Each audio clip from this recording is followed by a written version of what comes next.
The government's poised to reverse a decade of opposition to the offshore processing of asylum seekers on Nauru and Manne Island. A political deal with the opposition seems likely following the release of an expert panel's report that, amongst 22 recommendations, suggests reopening offshore centres. But Julia Gillard insists her plan is different from John Howard's Pacific solution, which she criticised from opposition as inhumane and ineffective. Here's our political correspondent Tom Iggulden in Canberra. As asylum seeker numbers skyrocket and deaths at sea are counted in the hundreds, Julia Gillard says Australians have had enough. They're over it. I'm over it. We're all over it. It's time to get something done.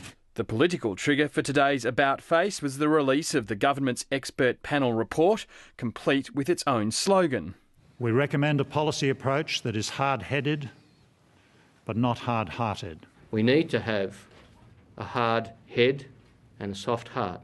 The soft sell is an increase to the humanitarian refugee intake from the current 14,000 to 20,000 and perhaps as high as 27,000. And there's a recommendation the government try harder to work with its neighbours to help police the seas better and improve the treatment of asylum seekers outside Australia.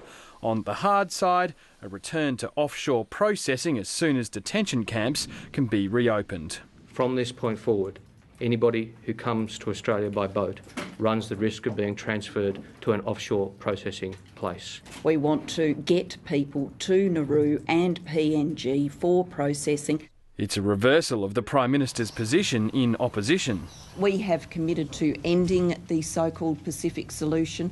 We would not have offshore processing in Manne Island and Nauru. Sometimes what you say might not be entirely consistent with everything you've said in your political career, but the Australian people want this sorted out. And I'm not going to play politics or look at political scoreboards when too many lives have been lost. But the Prime Minister's not admitting to a complete back down. This is a new approach from the panel. It's actually different to what has happened on Nauru and in PNG in the past.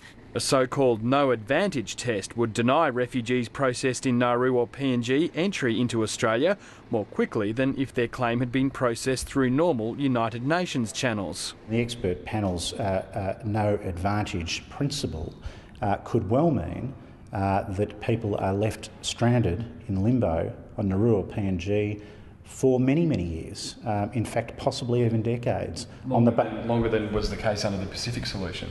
Absolutely. The government's also planning to crack down on family resettlements. That's a really serious road to go down, and one that could impose an additional penalty and indeed result in re-traumatisation of people who are part of our community as Australians. One of the three experts on the government's panel is respected asylum seeker advocate Artistotle. We still work with people who were on Nauru last time round, who have struggled to recover from that experience. Having said that, we're also working with deeply traumatised people who lost families in boats that have sunk in the last year.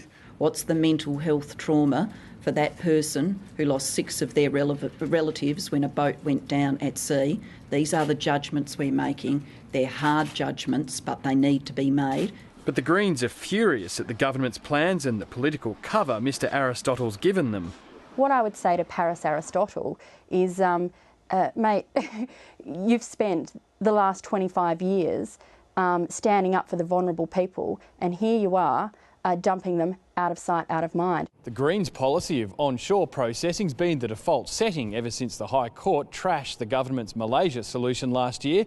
Now Julia Gillard's opting for something closer to opposition policy, and early indications are the coalition could back legislation to be introduced to Parliament tomorrow. And if it doesn't, well, Julia Gillard says she's open to still more compromise. Tom Iggulden, Lateline.